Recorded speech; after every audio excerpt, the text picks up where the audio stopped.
Hi friends, welcome back. So I want to have a chat with you about my prior video where I mentioned history, talking about Jimmy Carter, and we're talking about the oil crisis, the hostage situation, etc. And a lot of you actually wrote some really interesting comments pointing out how I was wrong. And in fact, you're totally right. I was wrong, which I have no problem with because I literally even said, this is before my time and, this is my understanding of it, but please let me know your understanding. Basically, what turns out regarding Carter and the hostage situation with Iran, and I know this is a long time ago, but it matters because just bear with me here, is that I had always, remembered Carter as he had a tough time with the oil crisis, and regardless who was president at the time, there's probably not much American president could have done. However, with the hostage situation, as I had remembered it, is that he had bungled the thing, right? Now, during the election, that was probably a hitting point on Carter, right? Oh, you can't handle hostages and, you're a weak leader, that kind of stuff. As it turns out, and many people pointed out, and I looked it up for myself, there was actually new reporting last year. This came from the New York Times, and then everyone, dug into it, and it looks to be legit. Basically, when the hostages were taken, essentially Reagan, who was running against Carter, I guess they made a secret deal on their side to have the hostages held longer and then released after the election, and then the U.S. would give Iran a better deal. That'd be a better deal for the Iranians. Now, whether or not Reagan had direct knowledge of this, it's hard to say.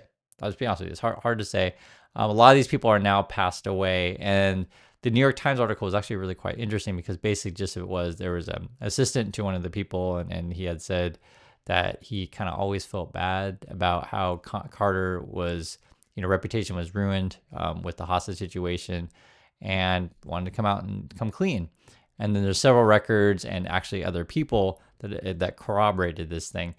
One of the reasons why people didn't necessarily come out and say it, earlier, was because it essentially makes them look bad, right? That's essentially what it is. But like I was saying, as people get on later in life, they just want to have a clean conscience. And this kind of stuff has always been rumored for a while. I think they refer to it as the October surprise.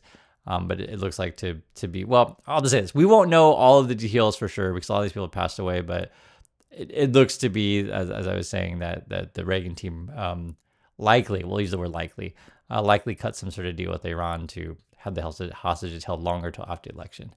I want to just bring this up as a good example of how sometimes history can be contested, right? We have different memories of what happened in the past. Sometimes your view of history can change if new information comes to light. I'll give you another example, and this also too is part of having a real conversation. I mentioned before how Musk was like a tweet before said, "Hey, USA is the best country in the world, at least for the last 150 years," which was kind of a strange statement. I think he used the word meritocracy since for the last 150 years, and the first thing that came to my mind was, well, chances are slavery, right? He's not going to include that, which is kind of kind of ridiculous to cut out of American history because it's like a major part of the foundation of the country, right? And it's also a big hypocrisy of the country where, you're writing this constitution that all people are created equal, right, to pursue happiness, etc., right? And, people are clearly unequal in the USA. And, then I mentioned, just some simple facts of like, hey, talking about slavery, women got rights to votes and saying that it was like the 20s. And then some people aptly also point out, hey, Chris, you only talk about white women here. What about, women of color? Much later, say with the Civil Rights Act, I think that was 65. You can correct my dates if I'm wrong, but something like that. And yes, I can't go through everything in history, but yes, you're correct. That's a good point to bring up, and that's what conversation is. Another one I could bring up, and something I like to bring up all the time for me personally, because a lot of people just ignore it, is the Disabilities Act. Right? That is actually a major change and something I really admire about the American system, to where say, hey, we should make it so any sort of important building, and I don't know the exact ruling of like which buildings can or which buildings have to have it and which ones don't. You guys can let me know, but essentially you have to have accessibility, right? And something like that kind of issue, I didn't realize the importance of it until I went to college and I had friends who were in wheelchairs. I never really had that much exposure to it.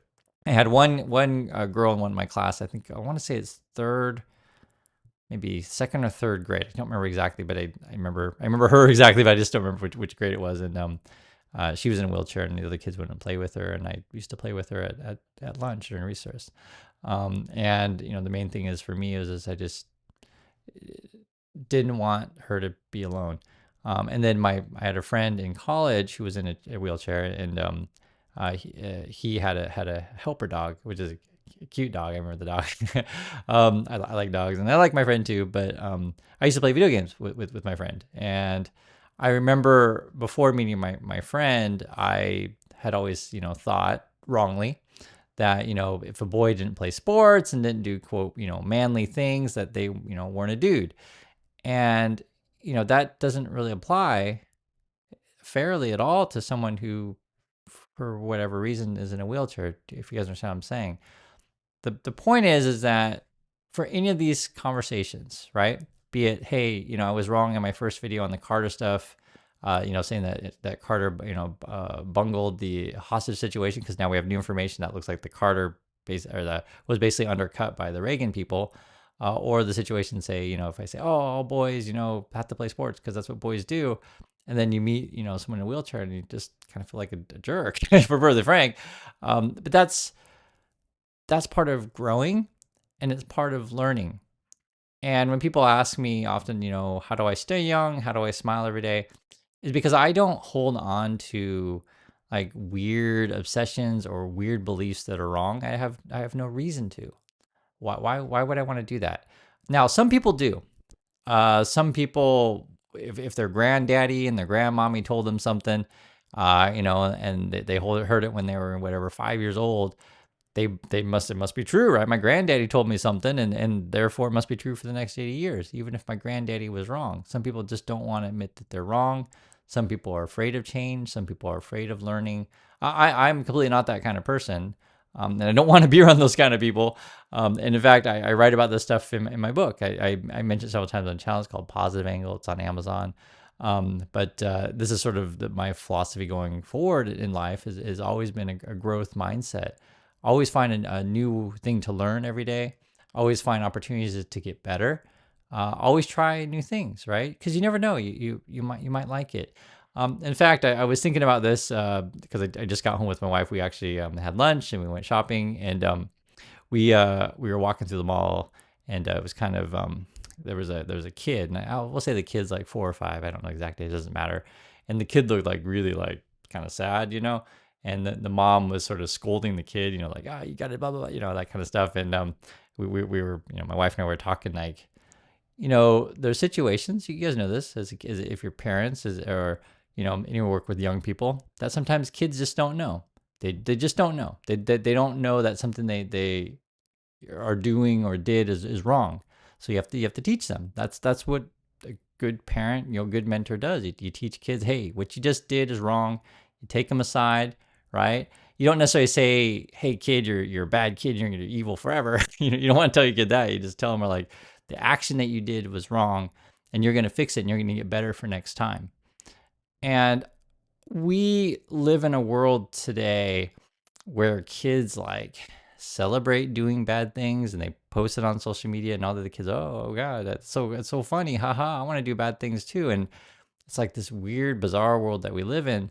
But not everyone is like that, and I understand. I guys, I can understand. I do YouTube every day. I understand if I get up and did the bad things all the time, and and fan out the money and show you how I waste money every single day and burn money because it's fun. People watch that stuff, right? And if there's a YouTube channel that just burns money every day, it's fun to watch because like you basically watch something have a meltdown.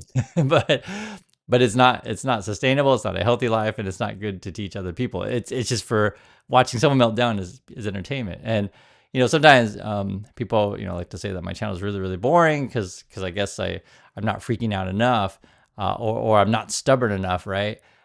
Because in this day and age, and I'm talking to you guys about growth mindset, the way that the world works, especially on social media, is you try to find that channel where you agree 100% with whoever you're watching, right? Sometimes people say, oh, Chris, I like your channel because I agree with you, so much of it. And other people say, oh, I hate your channel because I disagree with you so much of it, right?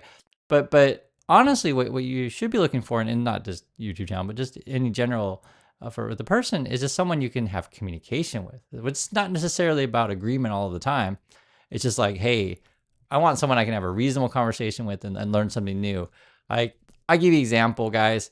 If I said, hey, where's the best city to live in the United States, right? Or where's the best city to live in the world? Let's make it bigger. You're going to have all kinds of different answers, right? And is there a wrong or right answer for that kind of stuff? Not really, it's different, different cities might suit different people better. And it's funny because I even corrected myself there as like, first started in the United States and then talk about the world. I had a friend back in college, and he was a lot older than me at the time. I don't know, 10 years old or whatever like that. Because, when you go to school, you meet people of different ages and stuff like that. And he was a graduate student. I was just undergrad. And I remember him saying, because I was saying, someday when I, get settled down, etc., I want to live in Seattle. It's my favorite city in the whole world. I like Seattle. Seattle's a great city. But he was saying, get a passport, go travel. You might find you like other places better. And I was just like, no, what are you talking about? Seattle's got, they got the ocean there. They got the mountains. You can go skiing, and you can have the city. You got the Mariners, like the Mariners. Not even, and it's funny because today I don't even care about baseball anymore. But back then I thought it was really cool. And it turned out my friend was right. You get a passport, you see the world, and things change. You grow. Okay. And I hope kind of what we're talking about today in today's video is by opening yourself up to conversations, you'll realize like the world's a really, really big place. You realize you always have room for growth. And also too, it's kind of, what's the right word to say it? It's a humbling, but in a good experience to learn that sometimes you're wrong about stuff. But you get better by admitting that you're wrong. Right. And so some things, like, for example, with the Carter thing in the last video, where I was like, hey, Carter might have bungled the hostage situation.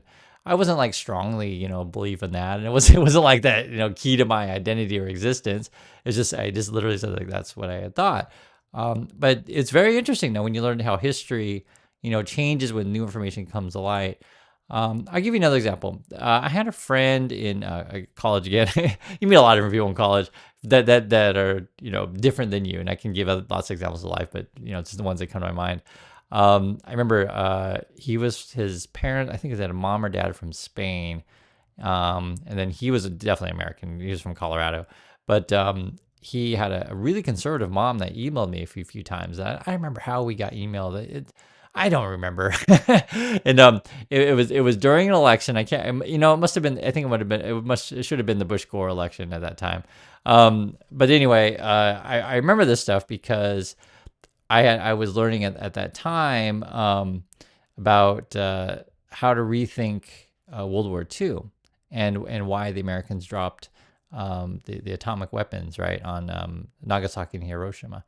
And it changes history when you read more into it, opposed to just what they taught you in elementary school or whatever, right? So the standard version of that in history is, Americans want to end the war quickly. We save a bunch of lives by essentially, dropping a bomb to two cities. But it changes your viewpoint when you understand the experience of the people on the ground when the bomb was dropped. And that's something that a lot of Americans don't study enough, which is, really unfortunate. And you learn some other things might have happened, right? So, for example, if the Americans are going to spend a whole bunch of money on this weapon, you're going to use it, right? Even though theoretically you could have maybe avoided not using it. At that time, they were negotiating the surrender of the emperor, right? And what was kind of crazy is ultimately the emperor did surrender, and then they need the emperor to come back even after the surrender to, how can I say, be a figurehead to lead the people to accept change, right? And it's a complicated story. You have that. Then you also have the show of force to essentially, hey, Russians, we got this bomb. We're not afraid to use it, right? That's the kind of stuff that you don't really talk about so much in American history. It doesn't paint the Americans in the same way that it does before. Or you have the other issue is if you end the war as quickly as possible, you can go in and you can occupy it, Japan that is, opposed to being the split country like it was in Germany. So there's different things you can talk about with these conversations, and some of these things that people can argue, hey Chris, you're wrong there, you're wrong there. There's some information. That's fine. That's what a conversation is, right? We're having a real talk about this. Whenever you have any of these conversations, he presents this evidence. This is sort of why I have this set opinion, and I'm not taking crazy stuff, right? And you say, okay, well, tell me why I'm wrong. It's interesting because when I went to grad school, I had never had this sort of, I won't say never ever, but just rigor of advanced way of thinking until then, because it was fascinating to where people would argue about these, and not like fight, but just argue about really complicated topics. And I'm using an example of the Hiroshima and the bombs, because I remember that there was a professor I had an argument with that, where because I was basing my info on a couple books and he had a couple different opinions, but we weren't hating each other and stuff like that. We just had a difference of opinion on that. And there's several times when you can disagree with people, but you still like someone. It's just you just have a disagreement on something, right? I wish we could go back to those days, or maybe they never existed. Who knows? That's a long debate on there. But we'll say this: those days can always exist in this community on this channel, because I'm all about growth here. And what I find funny, I'll give you an example. There was a bunch of, let's call them kids, that's all it is. There's a bunch of kids on Twitter, and they were talking about how much they love Elon. I check it from time to time. I was like, what are these kids talking about? And they were just like, anyone who doesn't like Elon Musk, hates hope, and they hate the future, and they're just not positive people. They're just trying to tear a good guy down. Look at this stuff, and I get their point of view on that. They think he's God, and anything that he says is awesome, and they're all going to go to Mars. And it's like, okay, great. But if you can't accept that some people may actually have a different opinion than yours, and have a legitimate opinion than yours with pretty logical and reasonable things, and yours is based on admiration for a guy that's not necessarily telling you the truth, so something wrong there, right? And it sort of shows which people are willing to grow and which ones are not. So I know we talked about a lot in this particular video. I just had to get some stuff on my chest. I always things to think about. And essentially my thoughts every day when I do the channel is from reading your comments, is from hearing your guys' inputs. And that's sort of why I always consider, this channel to be growth mindset, growth channel. And that's why it's always fun to look at the news every day, because we take new information and we say, okay, how does this change the way we think about the world today? How does this change our understanding about the world, and how can we move forward in a positive way? So that's sort of why I talk the way I do. That's sort of the way I think. And that sort of way, I always enjoy hearing input from you, because I learn from you, and hopefully we can learn from each other. So thank you for watching, everyone. Thank you for telling me, pointing out the Carter thing that was wrong. And hey, no problem. And I'll catch you on the next video.